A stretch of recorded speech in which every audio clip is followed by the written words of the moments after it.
They're not sportscasters, this isn't a morning show, and they're not tour guides. They don't take you to a country, they cross rivers, ride camels, summit mountains, sleep in jungles, and take you 100 kilometers east of nowhere to embed you in the toughest endurance sport on the planet. This is the Adventure Racing World Series. Erik's been around so long, he raced Eco Challenge. Viv stepped out of film school right into the wilds. She keeps this show from going off the rails. Go with them. They don't know where they're going. Welcome to the Adventure Center, the nightly broadcast of the Adventure Racing World Series. Well, we're knee-deep in water in a cave here on the third day of the ITERA Adventure Race. But we started the day early in the morning with some drama over by the kayak transition. There's 3 or 4 teams after leaving transition in Galway gone on the bikes now to Kinvara because the kayak section across Galway Bay had to be cancelled because the water is too rough. There's 2 non-competitive teams being transported to Kinvara and they're starting their bike section from there. There's a storm on the way, there's 3 days rain on the way, so between here and the finish line don't expect any dry sunny weather. But a lot of them seem to be camped on dry land for tonight. As you can see, it's pouring rain and conditions are fairly choppy, so they're camped out. I go further up here onto the lake, see Team 19 there, they're camped out on the side of the lake. Go further over here, we'll zoom out on this, see 25, another team that have gone to land to get some sleep and shelter from the weather. So hopefully that bit of rest will do them good and they'll get back here to Galway in one piece. And how they got their emergency kits and everything? They would have their emergency kits with them, yes, and all their wet gear for the night, for the overnight on the lakes. So unfortunately the weather just turned against them when they were out on the lake. A lot of teams started off late and they're probably up against it to be here for cut-off time at 1 o'clock tomorrow, 1 p.m. So all these teams here, as you can see, they're all a long way from Galway yet. They're camping out on the island. You can see here, we have 3 teams, 34, 7 and 9, all camping on the islands on the lake at the moment. Wow, what a difference today makes. This time yesterday, or on yesterday's footage, we had teams, or the 2 front teams, within minutes of each other. They finished that trek leg yesterday, and getting into the transition, the top 4 teams were only an hour apart. FMR put about 20 minutes between first and second and managed to get out on the water early. This was a decisive move, and this allowed them to get down the lake as far as they could last night, or before dark yesterday, and they got past the tricky part of navigation in the islands, and once they got round the point in the lake about halfway down, all they had to do is basically head south and look for the entrance to the Cobb River. They had a little bit of difficulty with this, but they made such good progress using the daylight hours that they put a gap on the field, and then the teams behind them struggled to with the navigation, and then once it got dark, quite a few of the teams also stopped and had a sleep and such things. So this has been quite a decisive break that they made last night. They got in off the boat about 11:30 at night, and then they had about a 2-hour sleep by the look of it. Here trying to find some teams in this stuff, and there's a few teams sleeping along the edge of the lake, and I'm trying to find the edge of the lake. I found it in one spot, but I want to, I don't know what that feels like, where they might be sleeping around here somewhere. I don't think I'm going to find them because it's just a huge area that I have to look into, and they could be bed down just about. They could be bed. They could be bed down just about anywhere. So I don't know if I'm gonna find them, but I'm looking for those teams that were that are out here, post up for the night on the kayak section.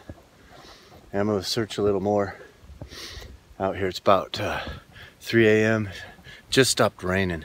It's been so cold teams are running behind, and they're just fatigued, and we'll catch up with them here soon somewhere. Yeah, tough. Just long, cold, rainy, and tough. Can I put it? Yeah, it was just spent 11 hours on a bloody lake. Yeah, it's just glad that we're stopping here basically. What am I doing out here? Well, that's a very good question. What am I doing out here? We're just after finishing the kayak stage, and now we're off to Kilvara. By the way, I have to go. Don't say we don't take you to cool places here on the Adventure Centre. This is our first team for this morning, coming up through a cave.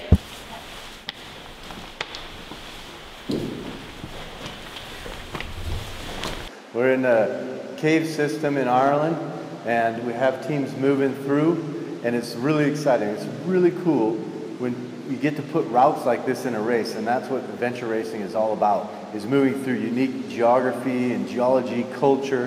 And here in this geology, we get to go through a cave, slogging through water and up rocks.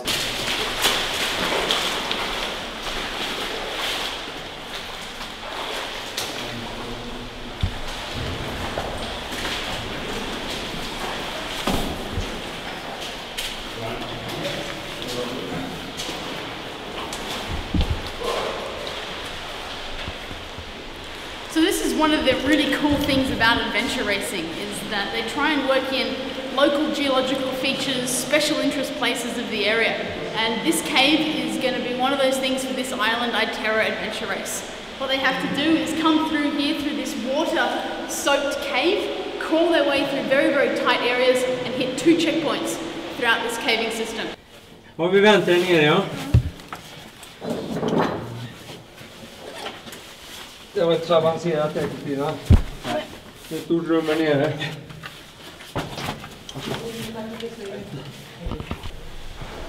So despite seeing other teams come in here earlier today, SWECO just came in and they're actually holding second place.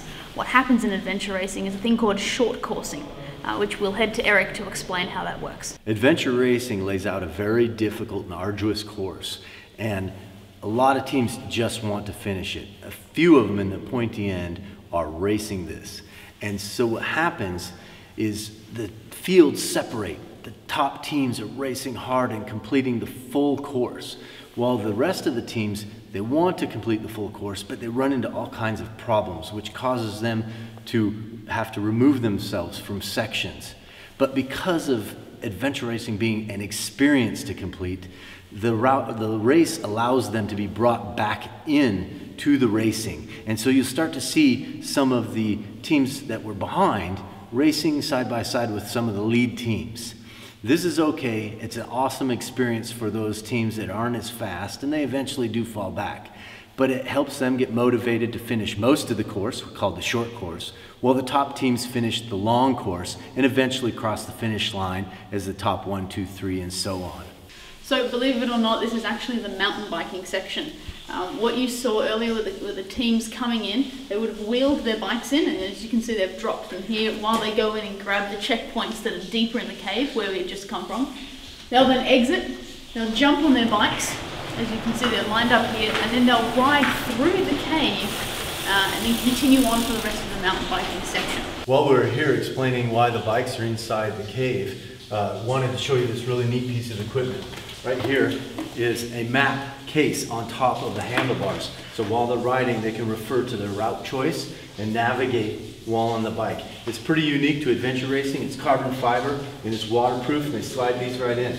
It's really one of the unique pieces of adventure racing equipment. We'll introduce you to more as we move through the World Series. For a little more race analysis over what happened last night, let's check in with the dot watcher, Craig Cook.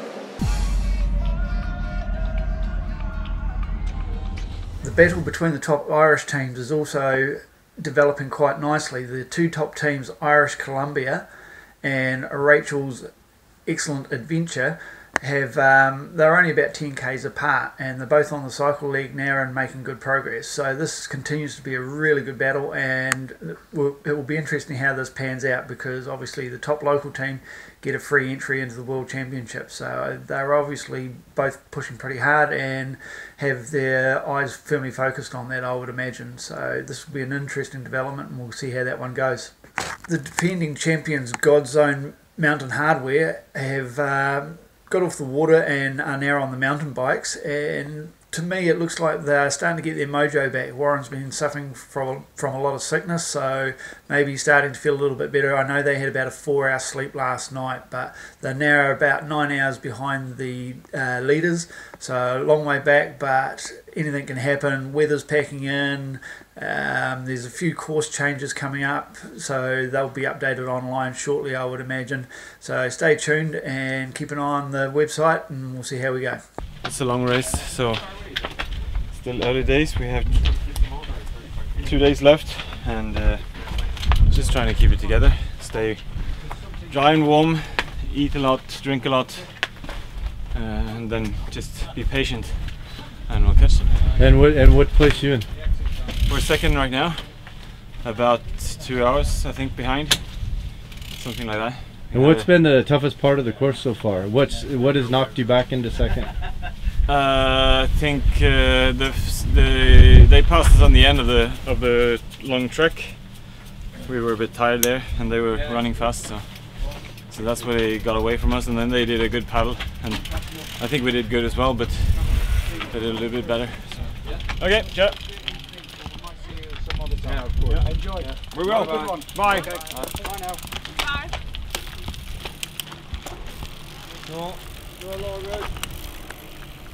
This is Team Agata. They just came out of the cave on their mountain bikes, and they're doing a fast transition. They're in 3rd place behind another French team and a Swedish team. They are hurrying up to get going, getting their maps ready. There's probably about 2 to 3 hours that separate these teams right now, and we're going to follow them through the rest of the course. Yeah, I know, we look soft. Well, the Adventure Center is not soft. We've been embedded in this race from the beginning, and we're continuing to carry it with you. So much so that we've actually had quite the adventure ourselves. Erik has got a bung elbow and is bleeding, and it's pussy everywhere. The 2 of us have got jungle rot developing on our foot, and we've had a flat tire today. It's pretty much the same things that the racers are going through. They're going through lacerations, contusions, mechanicals, flat tires, and a lot of jungle rot. It's wet and wet out there. The only benefit, of course, being the media, is that we get to come back here and edit and enjoy a bit of the local culture. But we'll be getting back out there for you, and then coming back here for you, and keep delivering the race. We were out there today, just a few hours ago, in a cave, wandering around, and then come back here to edit, which we spend almost as much time in the field as we do putting the show together for you. So make sure you subscribe to the AR World Series YouTube channel. For live tracking, head over to arworldseries.com, and of course all of the social media on Facebook, Instagram and Twitter. And when we're not here and we're out there, grab yourself a Guinness and enjoy the show. See you tomorrow.